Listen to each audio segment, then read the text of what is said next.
First example with rectangles here. Number 1, again, the directions say to find x. So if BD is 24, how long is BE going to be? 12, right? Everybody agree? If the whole diagonal is 24, BE is 12. So what am I going to set 2x plus 4 equal to? Should I set it equal to 24? No, we should set it equal to 12. And then now we're just going to solve for x. So if 2x plus 4 equals 12, what are you going to do first?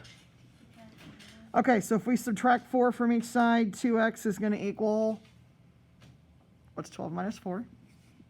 8. So if I have 2x equal to 8, to finish, I'm going to divide by 2. Okay, so what's x going to be?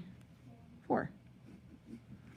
So you got to pay attention. Just because there's two things in the problem doesn't mean you just set them equal to each other. If we think at the picture, BD, if that's 24, then BE is 12. It's going to be half of that. So again, we're trying to practice these problems with you so you understand what you're doing on the worksheet. Okay, questions on number 1. Okay, number 2. It says angle 2 is 36 and angle 1 is 3x plus 8. So how are 1 and 2 related in the picture again? Go back to our problem before. You know, how are 1 and 2 related? This would be like the 25 and the 25.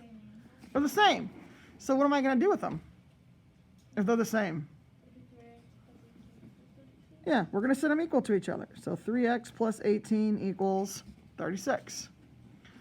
So if I'm going to solve for x, what are we going to do first here? Okay, so if I subtract 18, I'm going to have 3x equals, okay, what's 36 minus 18?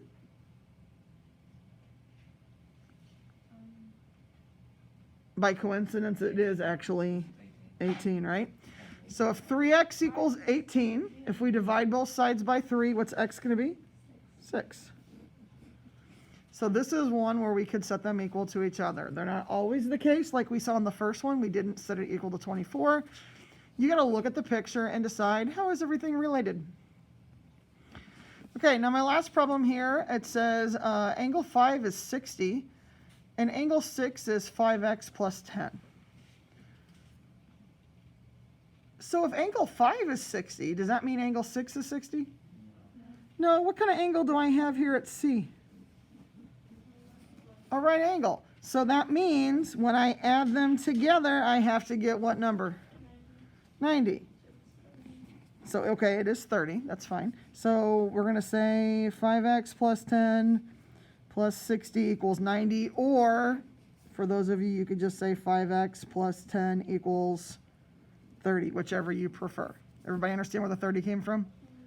90 minus 60 is 30, or you could do it like I did over here. You will get the same answer. Okay, so if I do it the way I had it set up first here, I'd have 5x plus 70 equals 90, right? So if I subtract 70 from both sides, 5x is going to equal 20. So x is 4.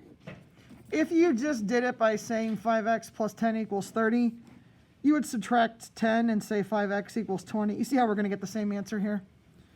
So x is 4 either way you look at it. You don't have to do it both ways. I'm just trying to show you two options here. Okay, anybody have any questions about the rectangle when you have to find an x? Okay.